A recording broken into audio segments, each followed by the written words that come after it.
So I happen to have the fortune of uh, coming from the country where Pfumvudza was piloted. So Pfumvudza as a word means at the beginning of a new season. So when you are getting in, uh, we all know spring season when flowers are starting to bud and the first rains have just fallen and you're starting to see all the trees that produce flowers.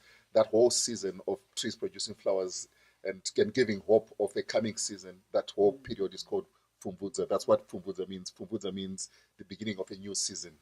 So when you are thinking about how to transform smallholder farming, the beginning of a new season is a good place to start from.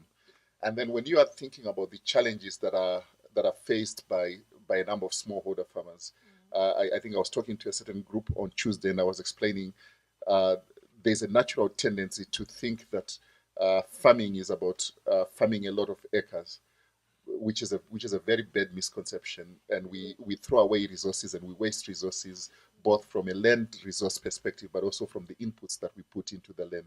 Whereas we have got an opportunity to farm in a very small piece of land and get the same the same yields, if not exceeding what would be got from a different area.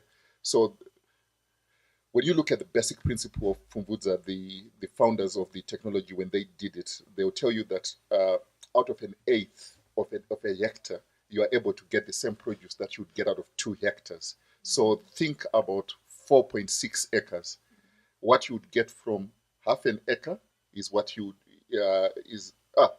get from half an acre is what you ordinarily would get from 4.6 acres. So that's significant, and that changes the whole way you can look at farming. If you then start to realize that I don't need to farm 100 acres to get the best yields that I need. I can farm very small pieces of land and still get the best result out of that. I do not have to break the bank and go and borrow a lot of money to farm. With the resources that I've got within me, I can actually do a lot farming and I can get the best results out of that. So thinking about the minimum resources, but as highlighted earlier, but doing it faithfully, minimum disturbance. So which means that you are able to protect the soils where we are continuously extracting out of, and you are able to concentrate and give back and allow the rest of the soil to recover. And also by practicing things like crop rotation, you are able to break the cycles of pests and diseases, but also you are able to plant other crops that give back into the soil versus the ones that are just extracting. So you get a good balance, a good mixture, but also you are varying the type of produce that your family has got.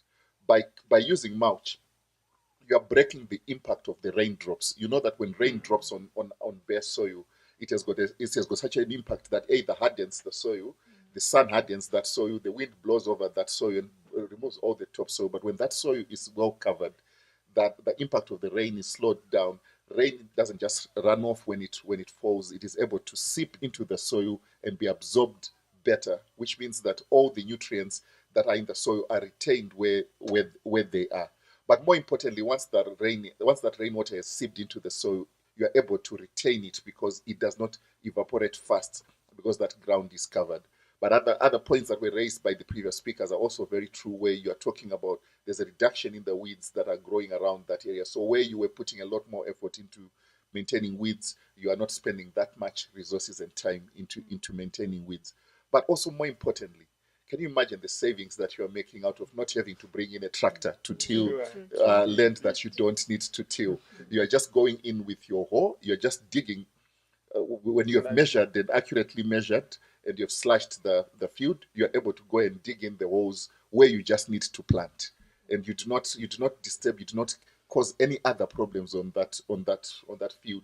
But also you're maintaining a lot of that organic material within that soil, and it is able to rot and become and feed back into that soil and make that soil even richer. So when you think about that and you think all the constraints that a lot of smallholder farmers are talking about with regards to their farming needs, you are then realizing that number one, you are reducing the cost of inputs that are needed, you are reducing the amount of land that is required, you are reducing the labor that is required to be put in there, but above all, you're getting an even better yield of higher quality and higher quantity. So it is a no-brainer to then say that as many smallholder farmers as possible adopt this life-changing method.